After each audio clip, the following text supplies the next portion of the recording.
நம்ம என்னைக்காவது லேட்டாக எழுந்துட்டோம் அப்படின்னா ஸ்கூல் டேஸ்க்கு நம்ம லஞ்ச் பாக்ஸ் ரெடி பண்ணுறதுக்கு இந்த தயிர் சாதம் தான் நம்மளுக்கு கை கொடுக்கும். ஸோ அந்த வகையில் நான் எப்படி ஈஸியாக தயிர் சாதம் ரெடி பண்ணுவேன் அப்படின்றத காமிக்கிறேன்.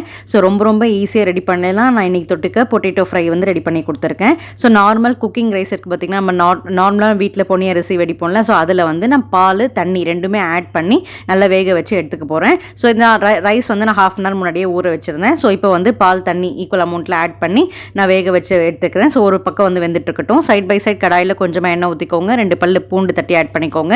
உருளைக்கிழங்கு இந்த மாதிரி கட் பண்ண உருளைக்கிழங்கு ஆட் பண்ணிவிட்டு மஞ்சத்தூள், அதுக்கப்புறம் குழம்பு மிளகாய் தூள், உப்பு இதில் ஆட் பண்ணி நல்லா மிக்ஸ் பண்ணிவிட்டு சிம்மில் ஒரு 10 minutes வச்சுருங்க. இன்பிட்வீன் நீங்கள் நல்லா கலரி விடுங்க.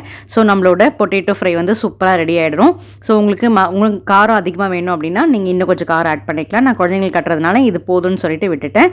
ஸோ இப்போ வந்து சாதம் நல்லா வெந்துடுச்சு. உப்பு போட்டு ரெடியாக எடுத்து வச்சுக்கோங்க.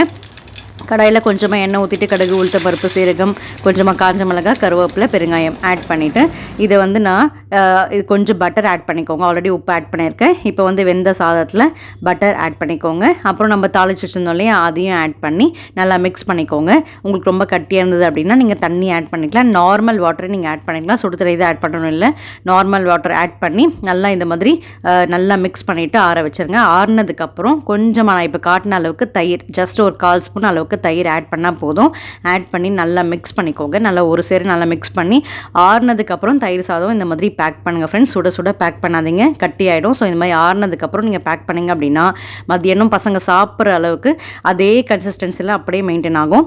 ஸோ அவ்வளோதான் ஃப்ரெண்ட்ஸ். ஸோ லஞ்ச் வந்து பேக் பண்ணியாச்சு. சிம்பிளான பொட்டேட்டோ ஃப்ரையும் நீங்கள் பார்த்துருப்பீங்க. வீடியோ பிடிச்சிருந்தா லைக் பண்ணுங்கள், கமெண்ட் பண்ணுங்கள். அப்புறம் சப்ஸ்கிரைப் பண்ணுங்கள், ஃபாலோ பண்ணிடுங்க.